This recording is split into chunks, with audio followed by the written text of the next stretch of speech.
cultura, mas quem perdeu ontem vai ficar um pouco perdido nisto. E vamos falar então hoje não só sobre a questão do uso da bateria na adoração, mas também vamos falar sobre a música em si e a dança. Embora eu não perca muito tempo nesta manhã com a dança. Alguns argumentos que são levantados pelos amantes de uma música mais badalada e mais barulhenta são o seguinte. Em Samuel, capítulo 10, verso 5, diz que os profetas profetizavam ao som de tambores. Para quem não sabe, a bateria ela é composta por alguns instrumentos, por isso que chama-se bateria, porque tem vários instrumentos. E tem os tambores, o pandeiro, o tambor, e também tem o símbolo, que é o prato. A bateria é composta disso, basicamente. E o instrumento mais importante da bateria são os tambores. E é o que vamos analisar aqui no contexto bíblico. Então, lá em Samuel 10, 5, diz que os profetas profetizavam ao som de tambores. Aí, então, alguns usam este argumento. Está vendo? Olha aí. Eles profetizavam usando tambores. E aí, como é que você vai escapar dessa? Mas não tem só esse argumento. Olha outro. O outro argumento é que a filha de Jefité dançou diante do pai com a dúfis. E a dúfis é um tipo de tambor. Está lá em Juízes 11, 34. Então o argumento é, aí, está vendo? Mais tambores. E aí, como é que você vai escapar desta? Vamos lá.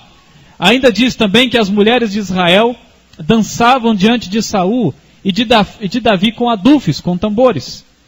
Está em 1 Samuel 18, 6 e 21, 11. Esses são alguns argumentos, e tem mais outros argumentos que nós vamos explicando aqui no decorrer das palestras. Se eles usavam tambores, por que nós não podemos usar tambores? Já que alguns dizem por aí que nós não podemos usar tambores. Consequentemente, bateria. Mas a pergunta que faço é, onde estavam esses tambores sendo usados? Era na igreja? Sim ou não? Primeira questão, não era na igreja. Existem outras explicações em cima desses textos, mas o nosso tempo não permite explicar. Mas a primeira coisa que nós devemos sair daqui pensando, esses textos apresentam música com tambor, mas não era dentro do templo, não era na igreja. Vamos lá, vamos continuar. Veja o que mais diz a Bíblia. O povo dançou diante do bezerro e houve... Obrigado, irmã. O povo dançou diante do bezerro e houve tambores. Aliás, foi o único culto oferecido a Deus que houve tambores e, na verdade, não estavam adorando a Deus. Estava adorando o diabo, o bezerro. O único culto em toda a Bíblia oferecido a Deus como igreja, como povo, como igreja, oferecendo um culto a Deus com a música com tambores, foi o único culto em que houve tambores. E nesta ocasião não estavam adorando a Deus, mas ao diabo. Miriam, a profetisa, dançou com pandeiros e levou o povo de Israel também ao mesmo. E começaram até a dançar ali e tudo mais. Aí alguns usam esse argumento. Está vendo? A profetisa Miriam pegou o pandeirinho e mandou ver. Mas, olha que interessante. Pode soltar. A pergunta que surge é, e Moisés, dançou? E de onde o povo trouxe os tambores e os adufes? Esse estilo diferente de culto? A Bíblia diz que Miriam dançou e ela levou mais de 1 milhão de pessoas ao mesmo. E com tambores. Mas e Moisés? E tem outra coisa. O povo havia acabado de sair do Egito. Ficaram cerca de 400 anos escravizados. Desaprenderam tudo o que Deus havia ensinado anteriormente e aprenderam tudo o que os egípcios tinham por costumes. Por exemplo, alguns usam esse argumento. Olha lá, Miriam com tambor lá. Mas a pergunta é, Se podemos usar os tambores na igreja, porque Miriam, ao sair do Egito, usava tambores, então nós homens podemos nos casar com mais de uma mulher. O que vocês acham, esposas? O que você acha, irmã? Imagina, você na concorrência aí.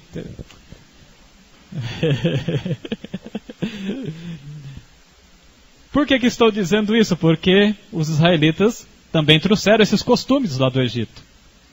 E não só esse tipo de costume, mas também na liturgia, no culto que ofereciam aos deuses, aprenderam a mesma coisa no Egito. Chegavam a oferecer um culto nus. Eles aprenderam outras coisas além disso, além de prestar culto nus, e além de cantar tambores, e além da poligamia. Aprenderam outros ritos ainda também. É por isso, essa é uma das razões também porque que Israel vagueou 40 anos no deserto. Lembra-se que Moisés foi para o deserto, mas Deus só mandou que ele fosse o libertador depois de 40 anos. E sabem por quê? O Espírito de Profecia responde. Diz assim que Deus queria retirar os costumes, tudo o que ele havia aprendido no Egito, do seu caráter, do seu estilo de vida, para ser o libertador. E o povo de Israel também vagueou por muito tempo, também por esta razão. Porque Deus queria, primeiro, antes deles entrarem em Canaã, realizar um processo de santificação na vida deles. Nesse processo de santificação, estava incluído também a maneira de adorar. Está claro isso aqui? E quanto à dança de Davi? E Davi dançou ou não dançou? O que vocês acham? Davi dançou ou não dançou? Então podemos dançar na igreja? Os mais conservadores aqui, os tradicionais da igreja, o que vocês acham? Vamos dançar na igreja? Vamos colocar, eu contei ontem, eu estava uma vez passando em frente a uma igreja evangélica. E a porta assim, bem aberta, e eu olhei lá para dentro, que estava uma barulheira, parecia uma discoteca. E passei em frente e eu vi um tanto de dançarina lá na frente. De repente nós podíamos adotar esse estilo, não é? E colocar umas irmãs aqui para fazer uma aeróbica musical aqui na frente. Aliás, uma vez eu fui numa igreja fazer uma visita, me convidaram, eu fui, né? Uma igreja evangélica. E olha, lá eles fazem até trenzinho na igreja. E foi até engraçado porque todo mundo ficou olhando para mim, porque todo mundo batendo palma e chacoalhando o corpo, e eu lá, do meu jeito, né? E todo mundo olhava para mim, eu fiquei lá no fundo, e todo mundo olhava para trás, assim, e ficou olhando. Aí eu cutuquei um irmão que estava comigo e falei assim, ó, bate palma aí, rapaz. Que experiências duras, né? Mas Davi não dançou. E agora? Eu sei que muitas bíblias aqui diz que Davi dançou. Mas a minha Bíblia não diz. A minha Bíblia diz que Davi saltou. Alguém tem essa versão aí? A sua diz? Então leia para nós, bem alto. Ok. Então outras bíblias aí diz a mesma coisa, que Davi saltava. Por que que uma está dançava e a outra saltava? A pergunta que surge é qual é o contexto do ocorrido? E no hebraico a palavra usada é karar. No hebraico a palavra é karar, que significa, que pode ser traduzida também como salto ou pulo. Sabe aquelas palavras que têm vários significados no português? Por exemplo, a palavra lima. A palavra lima pode significar uma ferramenta, pode significar uma fruta, ou pode significar um sobrenome, ou um nome, ou pode significar o nome de uma cidade. Aí vai depender do contexto, o que é que o contexto pede. Alguns tradutores traduziram karar como dança, mas outros tradutores traduziram como salto. Porque na visão deste, Davi estava dançando, porque houve música. Na versão do outro tradutor, ele pensou o seguinte, não, Davi aqui, ele apenas saltou porque ele estava extasiado de alegria, estava muito alegre. Você já ficou muito feliz e alegre? E com tanta alegria, com tanta felicidade, começou a pular de alegria? Então Davi saltava acompanhando o ritmo da música. É esse o significado. Pode ser que seja até uma dança, sim, mas não as danças como nós vemos hoje. É uma espécie de atitude corporal, acompanhando o ritmo de música, demonstrando felicidade em sua atitude corporal. Olha o que diz Ellen White a respeito. Ellen White reforça dizendo que Davi saltava diante do Senhor, acompanhando a música com alegria ou acompanhando o ritmo da música. Conforme a música ia tocando, ele ia pulando e saltando no ritmo da música. E aí, nós podemos dançar na igreja? Sim ou não? Este argumento serve para a gente dançar na igreja? Sim ou não? Sim ou não? Um dia o ancião mostrou esse texto para mim e disse assim, tá vendo aqui, olha, a Bíblia diz que nós devemos dançar. Ah é? Onde diz isso? Aí mostrou esse texto, mas a Bíblia não diz isso. Primeiro, não era na igreja. Mesmo que fosse dança, literalmente, em questão... Primeiro, não era na igreja. Era apenas uma expressão, uma demonstração de alegria. Porque a arca havia chegado e Davi ficou muito feliz e contente. E começou a saltar. Ok? E o Salmo 149 e o Salmo 150 que fala para louvar ao Senhor com adufes, que é um tambor, e fala para louvar o Senhor com danças. Nestes dois capítulos, a palavra dança vem da palavra hebraica, machual. E pode se referir a instrumento de sopro, como a gaita de foles, cornetim ou flauta, e não a dança, como sugere algumas traduções. Embora a maioria dos teólogos acreditem que ali se refere à dança literalmente. Mas eu vou aqui deixar algumas interpretações interessantes e vocês escolhem qual vocês acham que é mais coerente com o texto bíblico. Primeiro, você percebe que a lista toda refere-se a instrumentos. Não é verdade? E só uma palavrinha ali diferente de instrumento que é dança. Em algumas versões, na minha versão não fala dança, fala flauta, ou instrumento de sopro. O autor estava falando sobre instrumentos.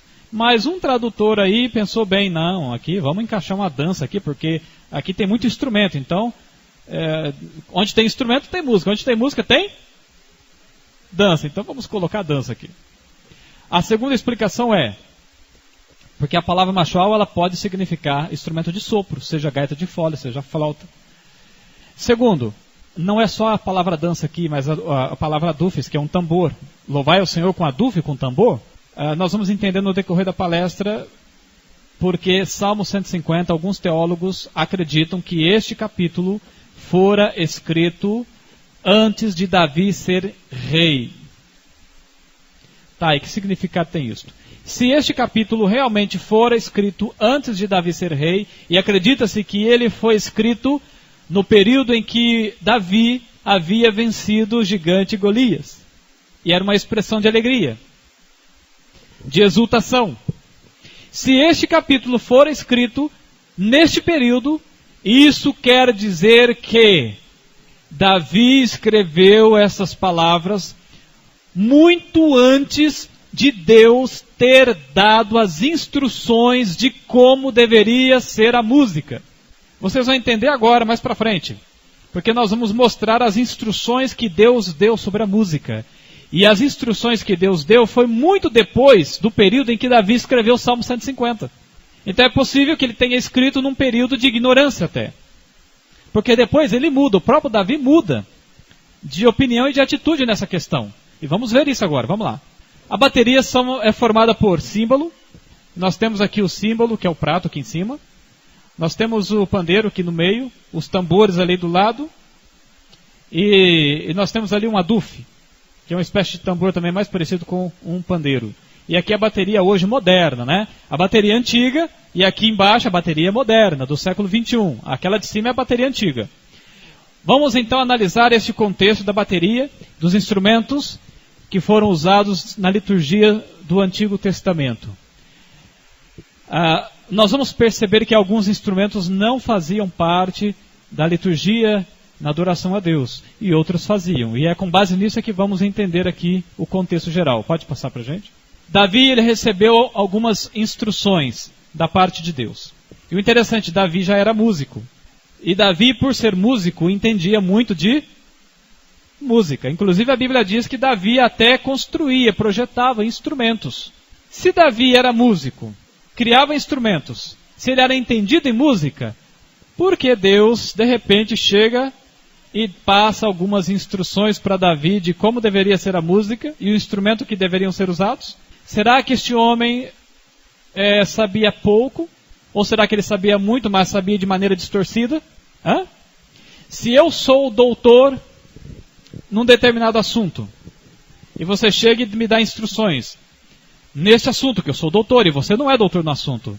Se você me dá instruções, é porque ou eu não sou tão instruído como deveria, ou então eu sou muito instruído, mas de forma equivocada. E Deus chegou então, através do profeta Natã, e deu algumas instruções para Davi sobre música. Mas instrução sobre música para um músico? E deu instruções para Davi de quais instrumentos eles deveriam usar na adoração. Deus instrui Davi na música.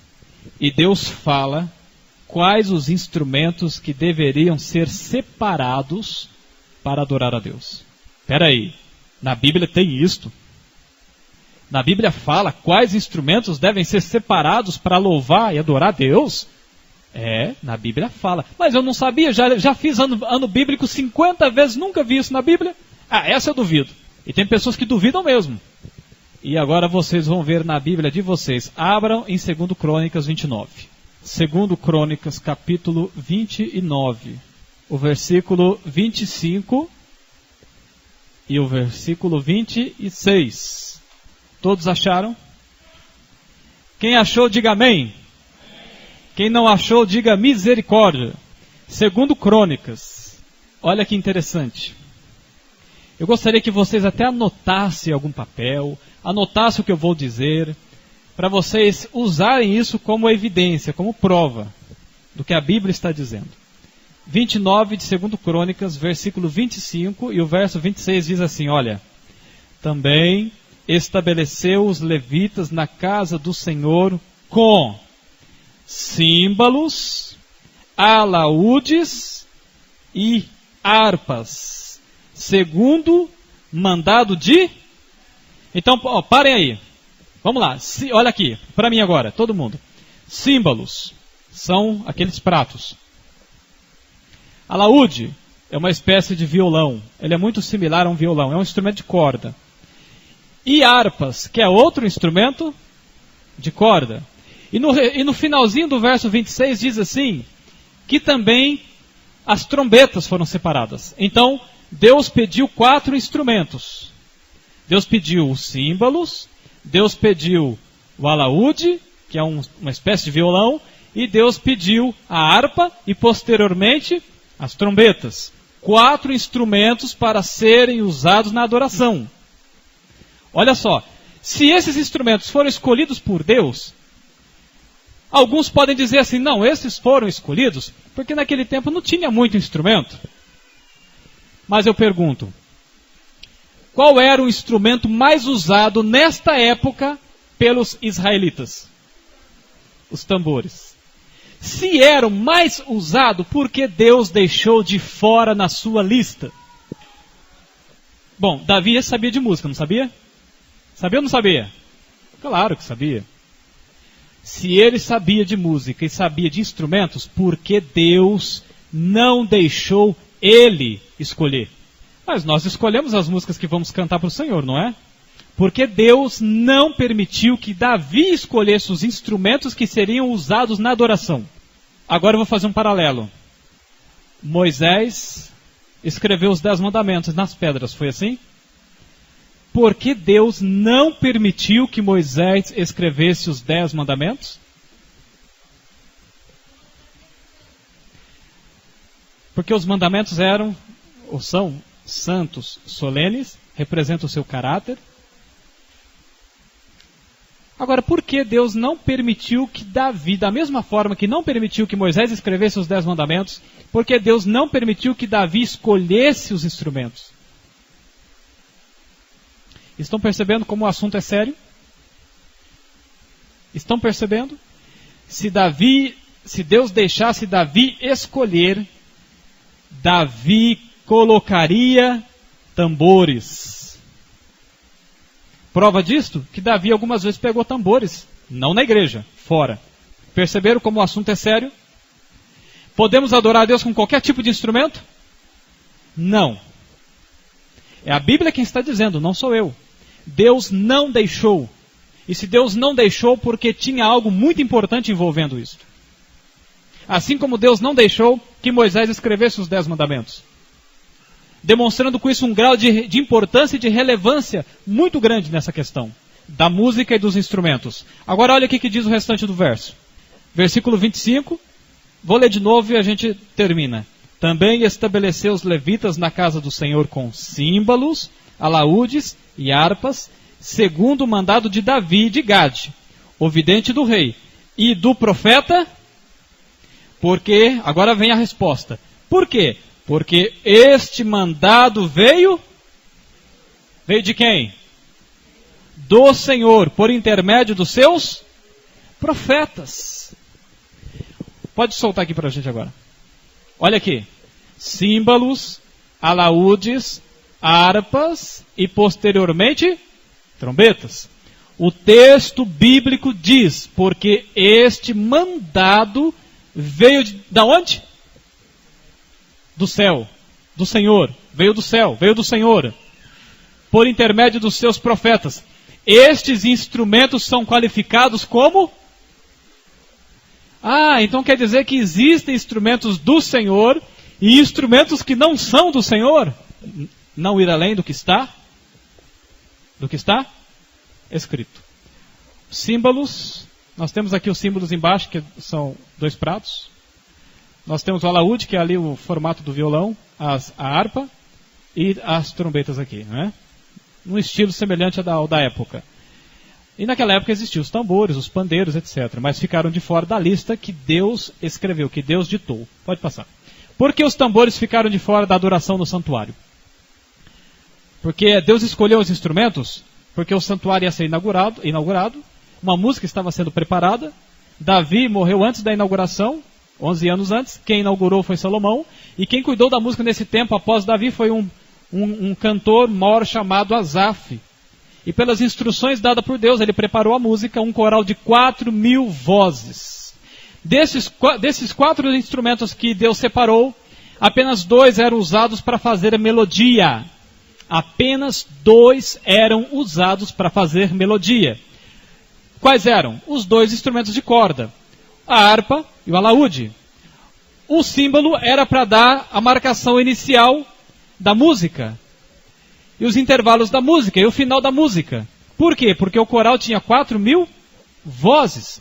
Como que se ensaia um coral de 4.000 vozes? E as trombetas? Era para convocar o povo à adoração, e somente os sacerdotes é que podiam soar a trombeta no momento solene da adoração. Para convocar a igreja, convocar o povo à adoração. Sabem quando um rei chega e eles então tocam aquelas trombetas, anunciando a chegada do rei, para que o povo possa se levantar e entrar num processo de reverência? Da mesma forma, quando fosse começar a adoração a Deus, os sacerdotes então tocavam, soavam a trombeta, para convocar o povo. Aí alguém então diz assim, mas então nós não podemos usar o piano, porque não existia piano no santuário. Será que não existia o piano no santuário? Se você abrir a caixa do piano, você vai descobrir algo interessante ali. Se você abrir a tampa do piano, você vai descobrir algo interessante ali. Sabe o que tem dentro de um piano? Uma harpa. Interessante, né? Mas o piano foi usado nos cabarés, nos botequins. E aí, como é que fica? Ora, pode ser usado aonde for. A questão é, qual instrumento tinha no santuário e qual não tinha. A questão é, qual instrumento Deus separou e qual não separou.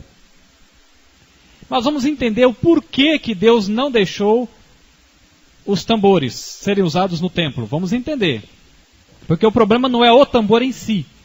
É outra coisa que vamos entender agora e hoje à tarde. Este homem chama-se Vanderlei Dornelles.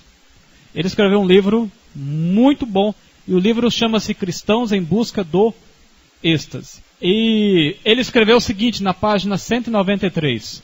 A exclusão do tambor no templo pode indicar que Deus não quis o instrumento na música de adoração por causa de sua relação direta com o misticismo e por sua influência no sentido de excitar as danças e embotar a consciência e o juízo. Porque os tambores tinham uma relação fortíssima com o misticismo, com aqueles cultos místicos, espiritualistas, como os vudus, como os xamânicos têm, como os centros de Umbanda têm, que eles tocam tambores para invocar os espíritos, os demônios. ou os santos lá que eles falam, né? Continuando, diz assim: o ritmo do tambor que inclinava as pessoas à dança deveria estar de fora do culto, que requer o quê? Lucidez da mente para a compreensão da vontade de Deus. Além disso, uma vez que o templo era uma representação do trono de Deus, a música a ser usada ali deveria distinguir-se daquela usada nas celebrações profanas. Como assim? Ser diferente das músicas profanas. Porque o tambor, na época, tinha uma relação muito forte com a música mundana e com a música mística, com a música do mundo. Eu pergunto, os nossos dias são diferentes? Se naquele dia era assim, hoje muito mais, porque além de continuar sendo um instrumento usado em centro de umbanda, no voodoo, no xamanismo, ainda é o principal instrumento da música do mundo. Rock, roll, música eletrônica, samba, pagode, pode ver, tem tudo, né? Tem pesteado em tudo, em todo tipo de música do mundo. Se este foi um dos argumentos para Deus deixar o tambor de fora, para que a música sacra fosse diferente da música do mundo, este mesmo argumento serve para os nossos dias hoje. Para diferenciar a música religiosa da música do mundo. Este é um dos argumentos. Ainda tem mais, e vamos ver com o tempo. Quem conhece este homem?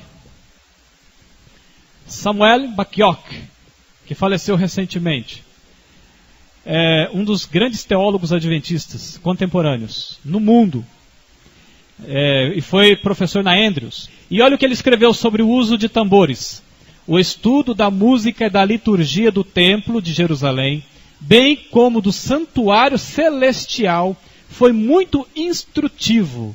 Vimos que por respeito pela presença de Deus, instrumentos de percussão e música de entretenimento que estimula as pessoas fisicamente não eram permitidos nos serviços do templo e nem são usados na liturgia do santuário celestial.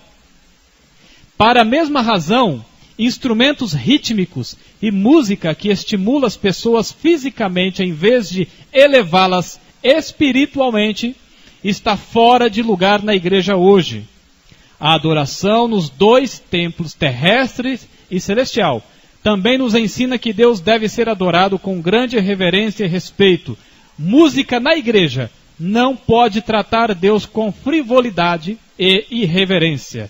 Deveria ajudar a quietar as nossas almas e a responder a Ele em reverência. E principalmente pelo fato de que, outro argumento, com um piano você faz melodia, não faz? Lá, lá, lá, lá, lá, lá, lá, lá, lá. Você cria melodia. Lá, lá, lá, lá, lá, lá, lá, lá, lá. Agora, e com o tambor, você cria melodia? E a Bíblia, inúmeras vezes, apela para que nós cantemos ao Senhor fazendo melodia, seja apenas vocalmente, apenas com a voz, ou usando instrumentos. Fazer melodias para o Senhor. E tambores não fazem melodia. Essa é uma autoridade da igreja, para não dizerem que estamos inventando coisa, que a igreja não pensa assim. Não, eu estou usando a teologia da própria igreja adventista. Se o fulano, se o Beltrano não aceita, problema dele. Mas a nossa teologia sobre música diz isto. Eurídice Osterman, professora na Universidade Adventista, ela disse o seguinte: uma possível explicação para não usar bateria pode ser que por sua natureza não é um instrumento melódico, é o que eu já escrevi agora, o que eu descrevi agora. Em toda a Bíblia há numerosas referências para cantar e fazer melodia com a voz e com instrumentos. Como a bateria não é capaz de fazer melodia, as Sagradas Escrituras não a apresentam como sendo usadas aonde? No santuário. E ela continua dizendo, dos 3 elementos principais da música, ritmo, melodia e harmonia, o ritmo é o elemento que oferece satisfação imediata e não requer o grau de reflexão e contemplação que a melodia e a harmonia requerem. O aspecto característico da bateria e de outros instrumentos de percussão na música de hoje é o de acentuar a batida, suplantando a melodia e todos os outros instrumentos, os outros elementos. Por exemplo, tem música que às vezes a pessoa vem cantar aqui e você não consegue ouvir a letra, não é? por causa de tanto barulho, tanta bateria, tanta guitarra, e você não consegue ouvir a música, ouvir a letra. E outra coisa, quanto mais acentuado for a batida, o ritmo, mais a mente vai ser obstruída e o corpo vai ter uma reação mais forte. Instrumentos de percussivos. Músicas com percussão acentuada ou com batidos tendem a apelar mais ao corpo do que à mente. Eu vou ler apenas aqui onde está grifado. Isso apoia o raciocínio de que se alguém quer que Deus controle a sua mente, é difícil que ele o faça através de uma maneira que acentua o físico no lugar da mente. Quanto mais acentuado o ritmo e mais acentuado as batidas, menos a mente funciona. E, consequentemente, a espiritualidade, se for num contexto de adoração. Wolfgang Hans Stephan, PhD, doutor em música, ele escreveu o seguinte, ele é adventista, hein? E é admirado por pastores evangélicos, pela sua profunda teologia da música. E ele escreveu o seguinte,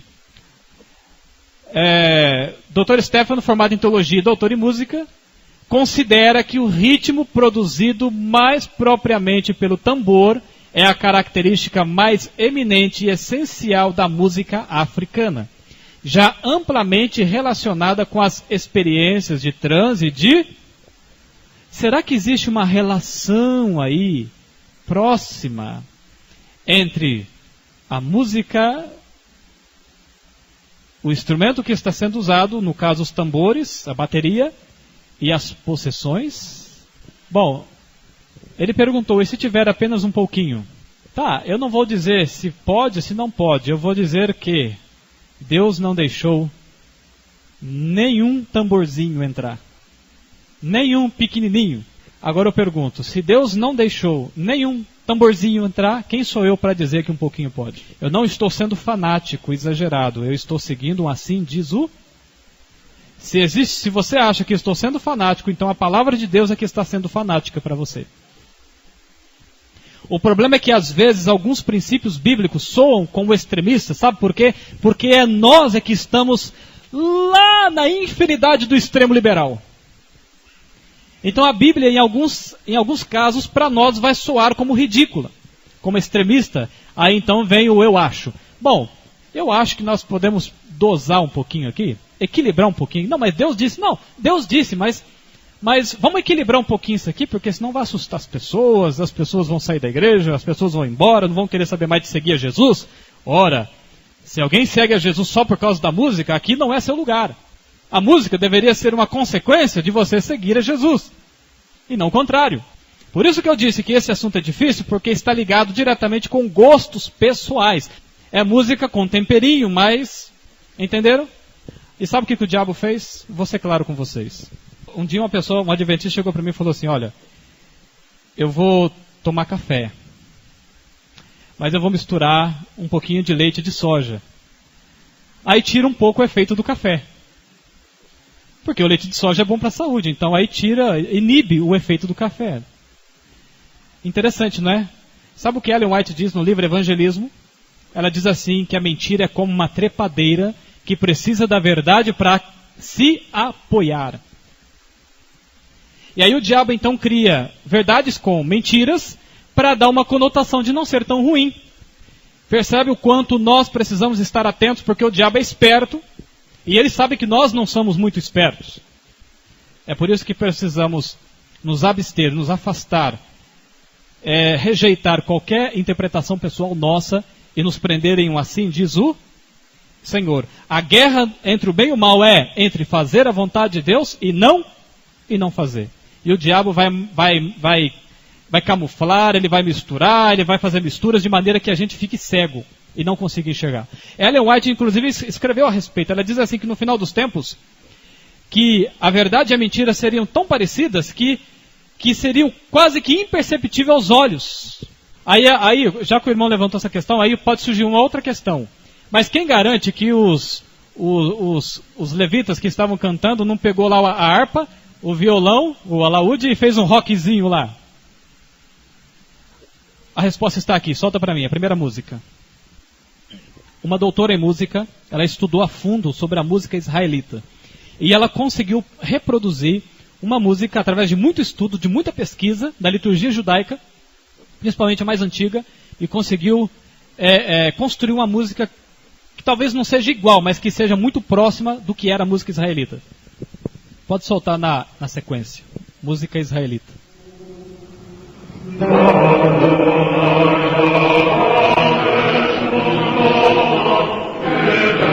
Olha a letra e olha a música com o instrumento.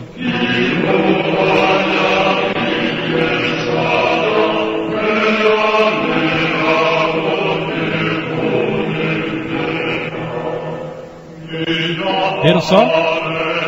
Pode soltar outra. Esse aqui é um solo. Aquele foi um conjunto. Esse aqui é um solo. Olha o instrumento, a melodia, a voz. Ok, pode soltar outra. Já é suficiente para a gente entender. Outra música com um conjunto.